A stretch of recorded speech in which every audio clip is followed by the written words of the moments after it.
Hello, everyone, and welcome to another episode of the Jeshua Encounter podcast. I am your host, Tasha Renee, and today we have the amazing, incredible Chloe Lindsey. She has had so many encounters with Jesus, Joshua, whatever you'd like to call him, that it's ridiculous. But she's been called to tell the meeting of him that was her first meeting. She's been called very strongly. Actually, she had a whole nother meeting. Or a whole nother encounter she was going to be discussing with us, and got called by him to share another one, a different one. So I'm just super excited to have her on here. And yeah, I'll let you just go ahead and get started, Chloe, and tell everybody who you are and what it is that Okay. you do, and just go ahead and go forward. All right. Well, thank you. Yes, so I'm Chloe and I'm an authenticity coach. I, well, as you know, I've been through 10 near-death experiences, lost both of my parents, marriage, divorce, and all the trauma, all the things, all the spiritual experiences. I grew up in a spiritual family, not a religious one.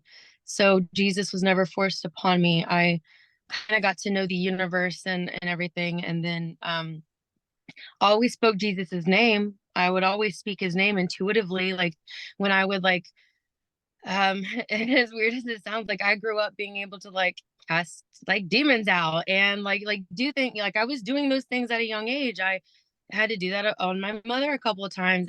And it was just like that was my reality, right? Like I grew up with that being the norm. But never like I always felt Jesus in my just in my being of this unconditional love, but I didn't know him the way that religion taught him.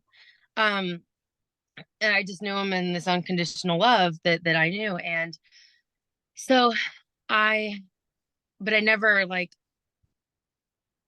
didn't know until I was very suicidal growing up.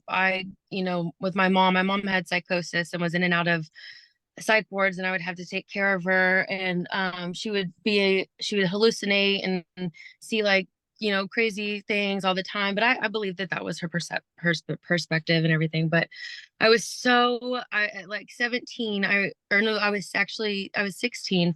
I was so I was so sad. I was so done through all of the trauma, all of the pain, raising my brother, having to drop out of school, having to get a job at 17 and start taking care of the elderly and the disabled. I was so exhausted. But right before that, I broke down. And I remember thinking I was by myself. And my brother was at school and my mom was in the psych ward, and my stepdad at the time was at his girlfriend's house, and I had already had to drop out of school to take care of Matthew and my mom. And um I was done. I was so done. And I couldn't see anything. I couldn't see the way through. I was like, this is too much. And I went into my stepdad's gun safe, and I went outside because I remember thinking, well, I don't want my mom to have to clean up anything, or anybody have to see anything. So I remember we lived on 10 acres. And I remember kind of going out underneath some apple trees. And um, I had the gun up to my head, and I had almost did it. And right as I was going to do it, I heard 15 voices at the same time fiercely tell me, don't stop, and to turn the gun and shoot. And that's what I did. And as soon as I did, I felt like this release off of my out of my heart space or something. And I felt like I came back to myself. And I was like, oh, I remember falling to the ground going, oh my God, what was I just about to do? I was in a dark place because I had lost my dad, and I had to try to revive him at 13, and losing my uncle to suicide, and my grandma. There was just so much change. I couldn't take it anymore. But I remember at that point just dropping the gun and then going back inside, putting the gun in the safe, and then going into the kitchen and just falling to the ground. And I was all alone at 16 years old, just all alone, just falling on the ground, just about killed myself. And this like yellow, like the most bright yellow, like beam of light just like shined through the window. And it wrapped itself around me like a blanket. And I felt the greatest, most intense love I had felt in my entire life. And I heard, "You are not alone. It is going to be okay." Yeah. And I remember thinking, if this is what God's love feels like for 5 minutes, I will do whatever I can to be the best human I can to get to be a part of that again. And so that's why I've always tried to be just the most kind person to myself and others that I can be. So that was my first, like, most life-changing experience with Jesus. I love it. So beautiful. Wow. What a powerful fucking story, Chloe. I'm so glad you're here and you didn't do that. I know that you've had massive confirmations of that over and over again. How grateful the world is to have you and your light and all it is that you do. I think it's just so absolutely incredibly beautiful. Thank you. I just really try to love like Jesus because that love is so good. It is so good. It is so good. Yeah, it's pretty amazing. It's definitely healing, and it's definitely not, if there's one thing I keep hearing in these episodes is that, sorry, got a phone call. In these episodes is that he comes across, so not that you actually saw Jesus, like actually saw his face and like, that type of encounter, but it was too bright for me to see. Oh, yeah. No. I just mean that feeling is the same. Everybody talks about this overwhelming feeling of love that is him, that is, some people think of God and Jesus as the same entity too. So, which they are, technically, but also, yeah. Yeah, but it's the same description, that overwhelming. Right. So I just think that's so beautiful that literally everybody, it's soulgasmic. It's like it's so much. It's just too much. It's too much for it's too much for the human heart. It is too much for the human body. That's why they say that you can't see God in physical form, because we could not our physical bodies can't handle it. It literally, and I'll tell you why. The message that I got was because we come from that. So what ends up happening is our bodies actually end up starting to try to pull apart to literally go back home, go back to that thing. So it's trying to literally like go back to where we really come from and what we come from. So that's why we can't handle it. It's the fact that we're just trying to go back to it. So it's like no, that's exactly correct. Exactly. And actually the video I want to do about my last near death with that is that it's exactly yes. Yeah. Yes. Yeah. I have this really amazing, incredible story. I don't think she'll mind that I'll tell it since we don't really talk anymore. If she does, I don't think she would be. If I know her correctly, she wouldn't give a shit sharing any of this. I had a best friend, since it was kind of a short story, which was totally fine.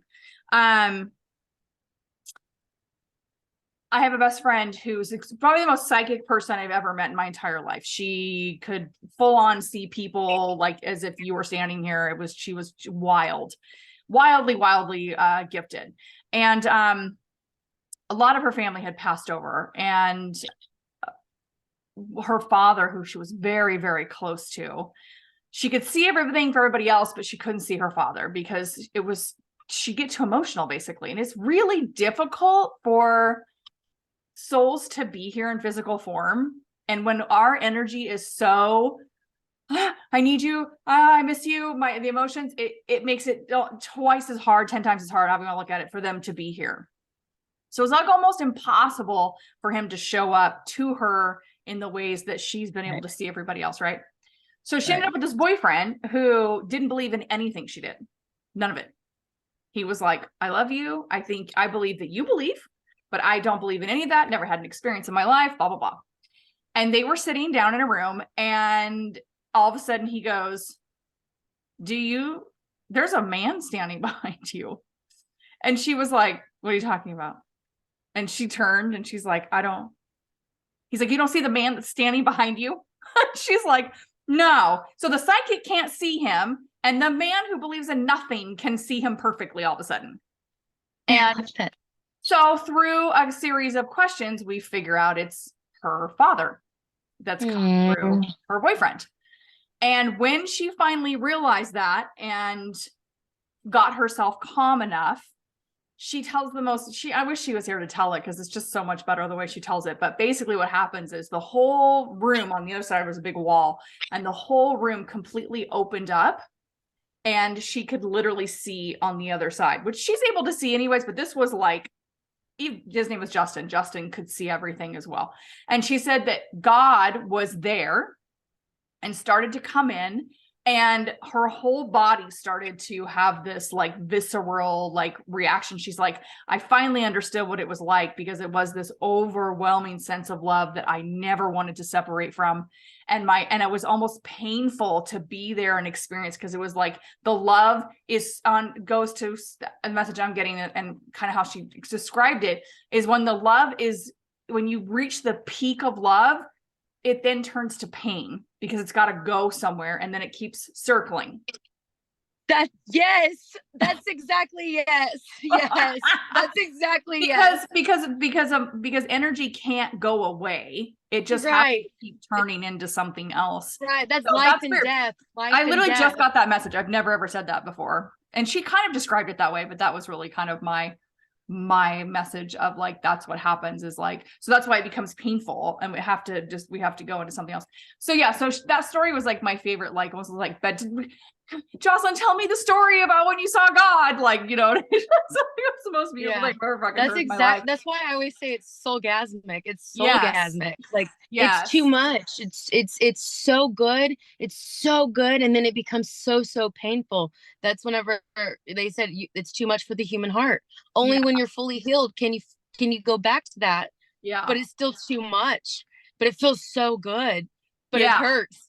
Yeah, it's really an interesting thing, but yeah, so kind of awesome. Oh my gosh, I love that so much. I'm like that yes, that's this. Oh, I love that. Yeah, and she did some crazy shit. Like, she literally sold her soul to the fucking dark side, to the devil, to be with this singer that she had contact with, and then had to renounce that and bring God back into her life, and all kinds of things. So it was a very interesting cycle that she went on, being so close to that side, and then literally selling her soul to like be with this person, and then having it come back again to him, or to them, I should say.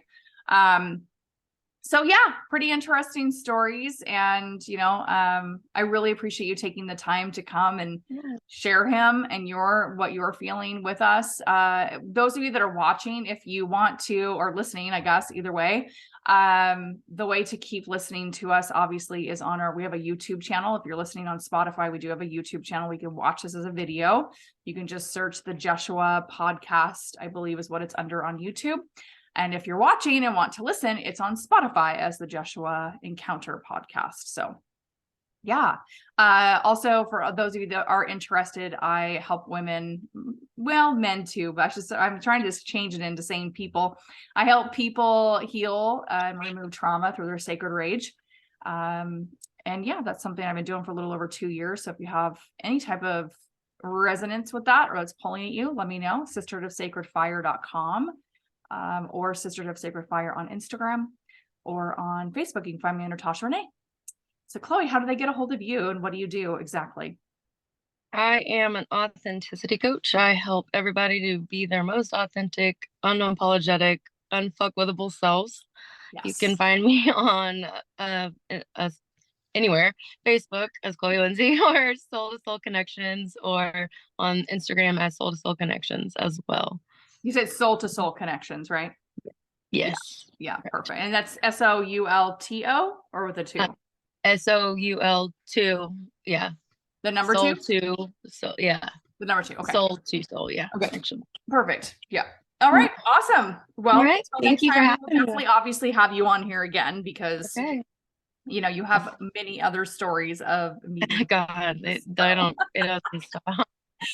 I got you Yeah, for so days. thank you I for love joining you. us. That's it. Yes, and thank you Thank you everyone for for having me. joining us. If you also have a story where you've met Jesus, you can also email us at the Joshua. I just said Joshua. Lovely. It's my ex's name. The Jeshua podcast at gmail.com. Just remove Joshua from there. All right, everyone. Thank you for listening. We'll catch you on the next one. We drop episodes every Sunday. Bye.